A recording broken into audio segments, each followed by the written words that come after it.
Okay, so I'm going to apologize for this video being a little bit late. I was looking for the preview and I couldn't find it because I was searching episode 2 preview when it's actually episode 3 because the first one was a double upload.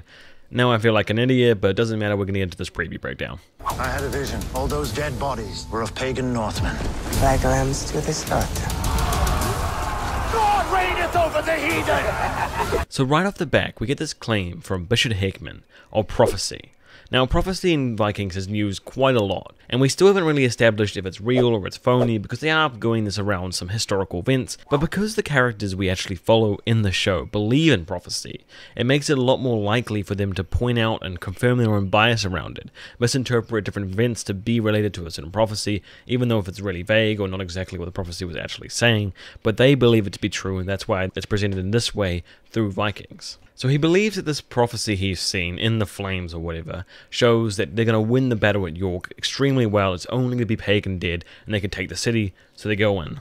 But it seems like Ivar has a plan for their attack, like he always does. At the moment, he's just trying to pitch ideas to his brothers and get their approval from it, so that he can keep making the decisions, because if he makes all the plans and the brothers keep accepting it, it will make his claim to being the leader of the heathen army a lot more strong when he actually tries to push that position. So from this shot here, we can see that Ivar is backed up against a chariot. It could be broken down and just sitting there, so there could be no fight beforehand, or they're trying to use him as a cripple, as bait to draw out the army, and they can move in a trap or something like that. But it seems like we're definitely getting another fight inside the town, which is always really epic and chaotic. Now, the way they edited these two clips together, it could be showing us a confrontation, the first confrontation between Ivar and Hickman, which will be this huge rivalry that will definitely be more and more used throughout the entire rest of the season. They've foreshadowed that a lot. So this could be their first meeting face to face, or they could be trying to trick us again with a little editing trick like they have done in the past. But what lies ahead are new cities, worlds, people and places.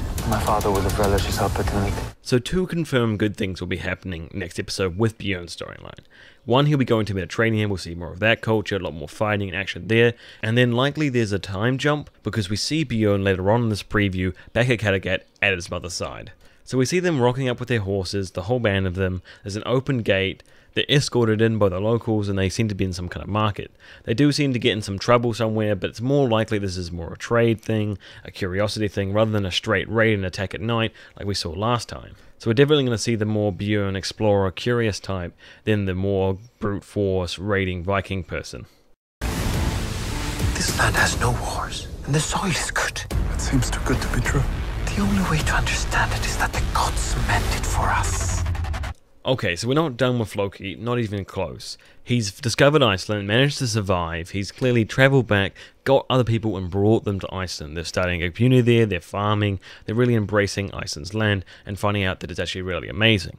Now I don't remember, I believe that Iceland didn't have any inhabitants until they settled there. You can correct me if I'm wrong, history buffs. So this might be the only colonial story we really see in media, where it's actually them settling there before anyone else and starting on a new barren fresh land. Most of the time it's like the English landing in a place that definitely has an indigenous population, so it's not really like they're settling there or, you know, conquesting it. So that should be a really cool storyline that we get throughout the next couple of episodes. Also, we may probably see some conflict there because drama is always introduced in the show, and it will be amongst the own people there if they have no enemies on the island. Now, before we move on, real quick, I want to talk about this active volcano. We've seen it multiple times now. I think that Iceland just has a lot of natural thermal activity underneath the ground. They have tons of hot pools and really awesome things like that. So I don't feel like this is going to be a main plot point for like an eruption or anything like that, because I did a 30-second Google search and I didn't find anything about a volcano erupting around that time period, so we're Gucci. You know I want to make this town the capital of Norway. It has always been my dream. No ambition, he said. So King Harald's back in the picture, and he's striving for Kattegat like he never has before. This episode is amping up a civil war. We know that the season's going to contain it, they were foreshadowing a lot. I don't know how quickly or slow they'll wrap up that storyline or not, but it will be really interesting to see how the characters split off, who joins what side, how they behave, and what happens with these characters in the aftermath of such an event. Who will die, who will take charge. It'll be a game changer of where we see people going forward. Now I want to throw a question to you guys. What do you think about Lagertha's story going forward? Will she win the Civil War? What will happen to her after this? because she's part of that old generation with the Ragnars and the Rollo and the Floki. Now, she may not look like she's been aged at all because they don't age female characters for some reason, but there has been a lot of foreshadowing, characters talking about her demise, her downfall. She's been prophesied to die by her son of Ragnar. She's got enemies on all sides. She's losing the trust of her own people. Everything is happening against her at the moment, so she's going to have to do a lot of fighting to gain her power or stay where she is, or she may be coming to her end. I'd love to know what you guys think. It's finally time for you to recognize me as the rightful leader of the great army. I'll never, ever accept that. I will support you against Ivar. You agreed to support me against King Harald. Okay, so the first shot I want to look at here is this one here, where we see this almost negotiation between Ubbe and Lagertha. One thing to note is that Ubbe looks smashed the fuck up in this phase. Now, this could have been from a fight with Ivar, or this could have been because Lagertha beat him up for some kind of reason, like him trying to kill him or something.